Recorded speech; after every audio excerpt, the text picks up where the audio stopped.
Good morning and welcome to this week's Grow, where we gather to recharge, organize, and work here as members of MWEG. We are so glad to have Meredith Gardner with us. Today, she's going to talk about a look at misinformation landscape during going into this election season. So I am just going to go ahead and turn the time over to Meredith and we will get started. Thanks to everybody that's here. I'm so glad. It's nice to have people when we talk on the Grow. It is so nice to have people. Okay, um, I'm gonna have to excuse myself from the start because I'm getting over pneumonia, so I have kind of a cough. So excuse me if I need to take a drink or if I cough. But today I just wanted to talk a little bit about the things that we have on our mind as we look into ahead to the election in terms of media literacy and the landscape of information in terms of false and misleading information. And one thing I wanted to start with in this conversation is this scripture, if ye are prepared, ye shall not fear. Because I know as I talk to people about the elections and about misinformation, disinformation, a lot of people are really afraid of what's ahead because things look differently this year than they did in 2020 and 2016. But I just really believe that we are working hard here at MWEG to get prepared, and I know that you all can work hard to get prepared, and so we don't need to fear about that. And that's kind of my goal. This isn't meant to be like a doom and gloom presentation today. So I want you to keep that in mind. Um, these are some of the things that we're going to talk about. What's new this year? The changing language around false information, elections taking place around the world, potential foreign influence, continued allegations of voter fraud, changes in social media platforms, and then the emergence of artificial intelligence. So we're going to touch on all those things really briefly. We're not going to go super in depth into anything today. We're just going to kind of get a broad view. And there's a lot more going on than this, but these are just kind of some of the points that I wanted to pull out that I felt were important. And then we're going to talk at the end about what MWEG is doing to get ready for the election and what you can do to get ready so that you have some action items and you feel like you're empowered. Our goal here is to empower you to feel like you're not being acted upon, that you can take action and be proactive as you prepare for the election and also in response. Okay, so as we look ahead to the election, there have been several articles about the abnormally large concentration of elections this year. There's an estimate that about half the global population is able to vote this year in an election. And this is huge. I think I read that there won't be that high concentration of elections in one year for another 2 decades.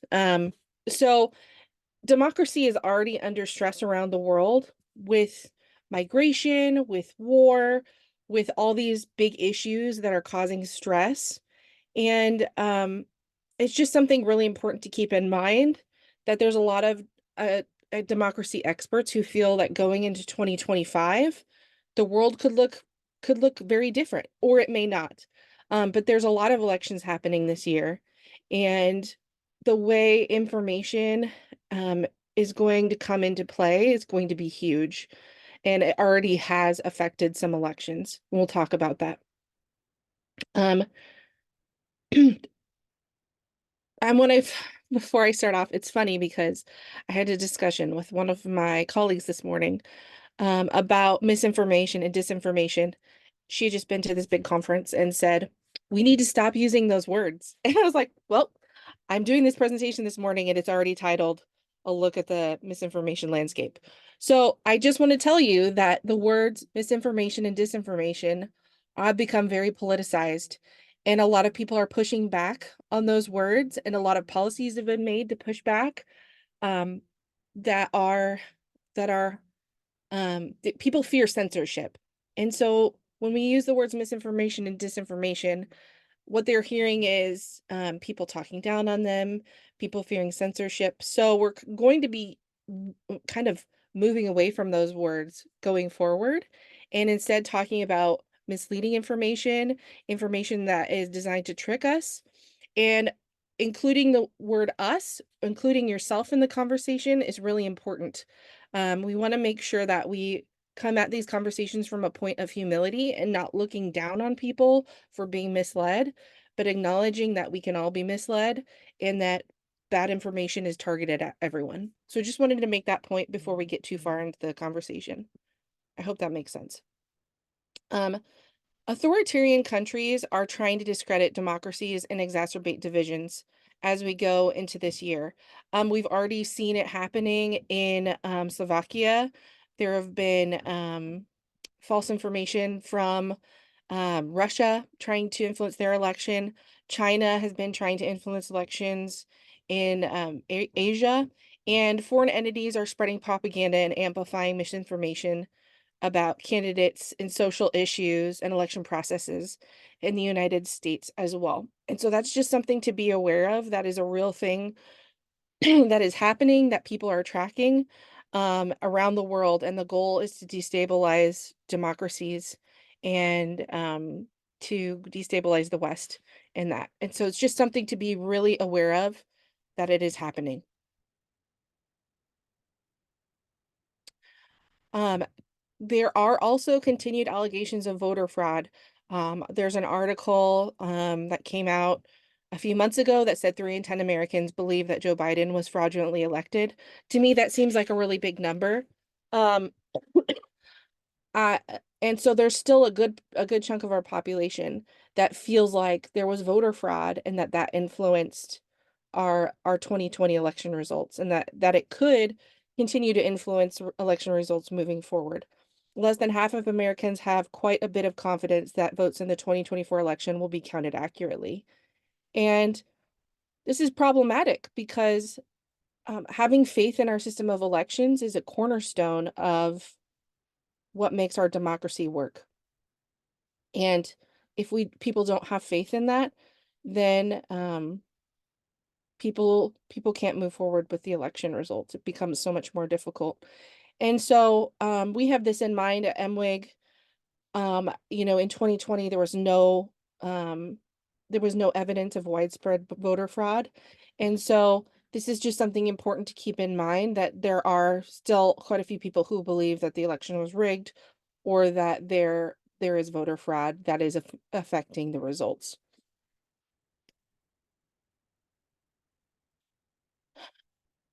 Okay, another factor coming into play is changes in social media platforms. So there's more social media platforms now. We have TikTok has become so much more prevalent in being a main source of information for a lot of people. In the meantime, places like Meta, which runs Facebook and Instagram, YouTube, and Twitter/X, have downsized their misinformation teams, have really backtracked on flagging things that they believe are false information. Um, and that's created so many problems already.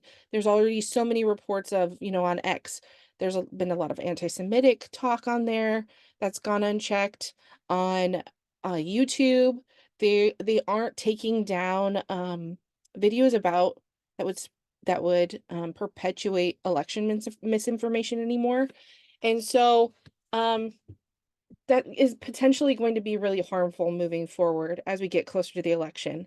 There's also employment of influencers for political messaging.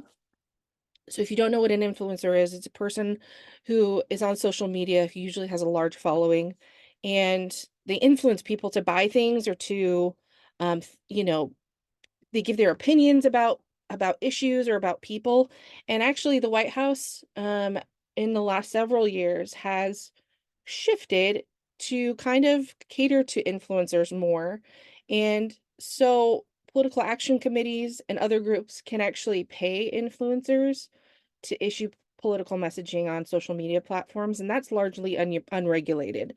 So you may have an influencer who's trying to um, discuss a particular party platform or candidate's platform issue and gain attention to that without disclosing that they're, necessarily being pushed by a political action committee or party to do that, or without disclosing that.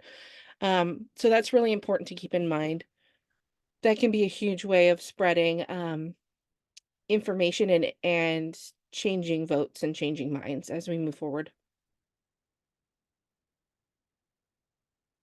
Okay, artificial intelligence. I want to talk about this. This is it, and I want to show you this image that I generated on this slide. It's actually generated by Dolly, which is a artificial image generating software that's free on the internet. And I typed in that I wanted a photograph of a presidential candidate, and this is what it gave me. And I thought it was kind of weird and maybe a little funny to put on there for you. But people are we have to be careful talking about artificial intelligence because a lot of people are panicking about the presence of artificial intelligence and the way that it can influence elections. And the problem is that when we have that panic alone influences our attitudes and our actions in the elections. When we feel panicked, when we feel like, gosh, I don't know what to believe is true, this could be AI generated, this might be false, just that alone causes problems and sows distrust in understanding what is true and what is not, and if we can believe in anything. So I want to make sure we keep that in mind because there's a lot of good things that artificial intelligence can do, and there's a lot of um, bad things that it could do as well. But we have to make sure that we don't that we walk that line and that we don't go into that panic state over it because that becomes counterproductive.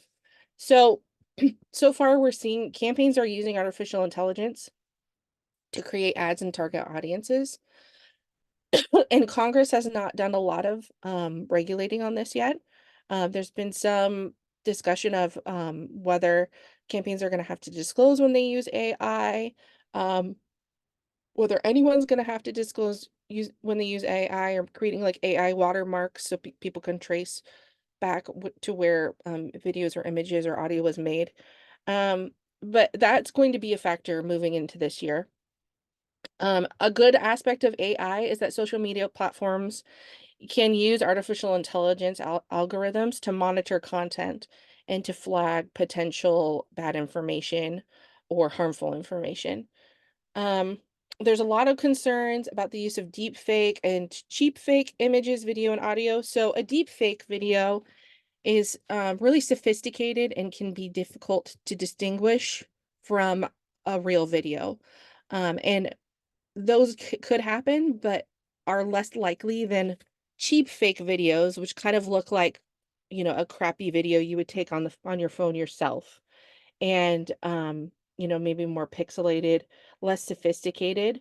Um, those are much more common and not necessarily connected to campaigns or anything, but just um operatives on their own.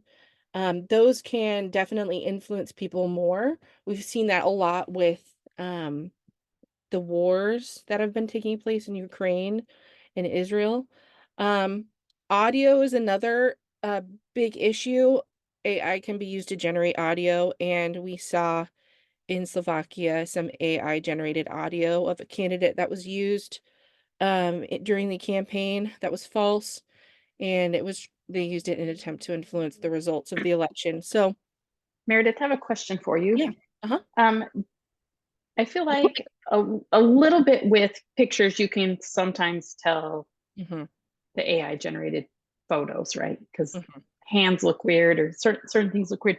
But with audio, it's a little trickier. And I'm Yeah. just wondering, are there ways, do you know of ways, maybe Julie knows of ways that you can tell if AI has been used with audio that I you do know of? not know of a lot of ways other than cross-referencing and verifying who else has it and where it came from. Julie, do you know of anything else? Yeah, I mean, I've even spoken to AI experts who haven't like the AI algorithm, like the algorithms to detect AI can't keep up with the algorithms making the AI deepfakes, right? Mhm. So it's Yep. really, really difficult to detect that fingerprint.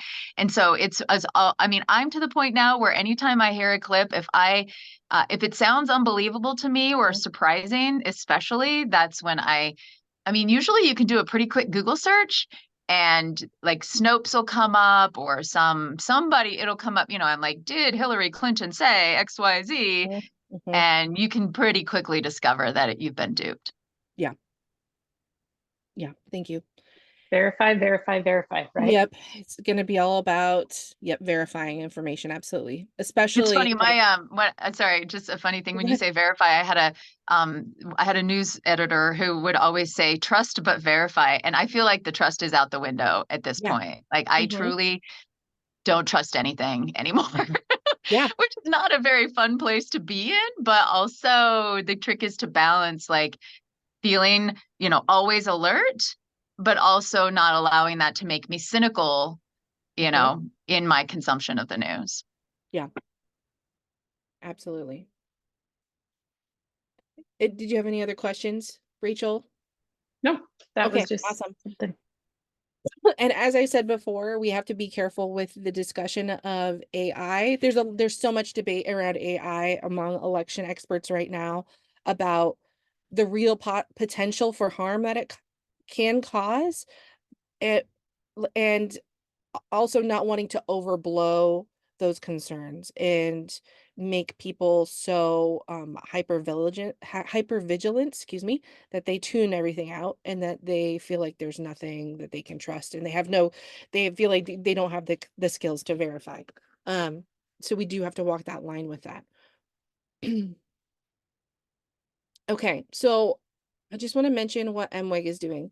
So MWEG is has so much happening behind the scenes that you don't see, that we have so many people working to prepare for the election and to make sure our membership has the tools and the resources that they need to feel like they can participate and do so in a peaceful way and in a way that they feel like they have integrity and they feel empowered and they feel good about the decisions that they're making. We are working on creating content to help you be prepared, and we're working with other organizations that are experts in protecting democracy and in media literacy so that you have the tools and resources that you need. So please rest assured, we're hard at work clicking away in the background on all of this as we get closer and closer to November. Um, what you can do is we really encourage you to be engaged to the extent that you are able. In the election season, in the news, I've seen a lot of people who I know who have been highly engaged in politics in the past say, I'm checking out this year. I can't do it. And I want to say I totally understand that because I've been there before. I think if I weren't so involved in MWIG, maybe I would be one of those people. I totally get that. We've seen these candidates before. It feels overwhelming. It feels like a lot. So I just would encourage you to stay engaged to the extent you are able, to have good boundaries. We always talk about having good boundaries and having self-care. Um, Taking breaks as you need. But to the extent that you are able, don't tune out all the way. Remember that it is important and that you can make a difference, that your vote matters. We encourage you to be proactive, to say, as I look forward to this election, what can I do to contribute to a peaceful environment?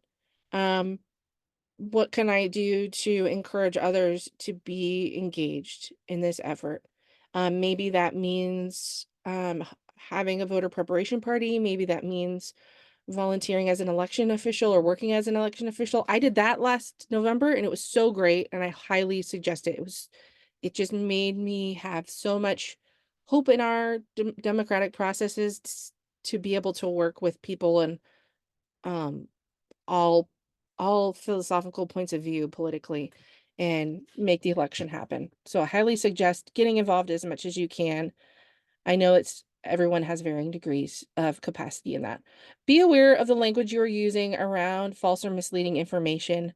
Like I said, we're trying to shift away from using misinformation, disinformation now, just because those have been really flagged as political, and people push back against that.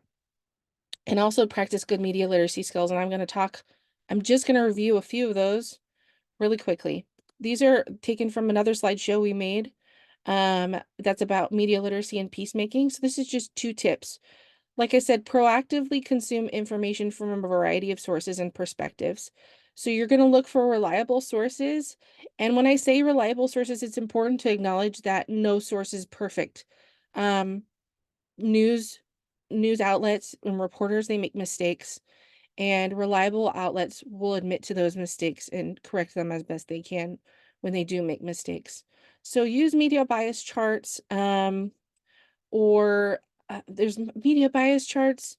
There's, legacy outlets, ones that have been around for a long time, to kind of see where your regular sources fall in terms of reliability and political bias. And if you're not sure, there's a lot of new, like, local news media outlets popping up in local areas. Like, I know in my area, I live in Central Texas, there's a lot popping up, and it's hard to know, okay, is this a legitimate local outlet or is it not? And so it's, if you're not sure, take a little time and investigate what kind of process they go through in gathering and presenting their information. And then I highly suggest that you diversify your media diet. Um, think about what voices you're missing from the news you consume, and vary your mediums of consumption. Like, I like to listen to podcasts. I just listened to Julie's podcast earlier this week.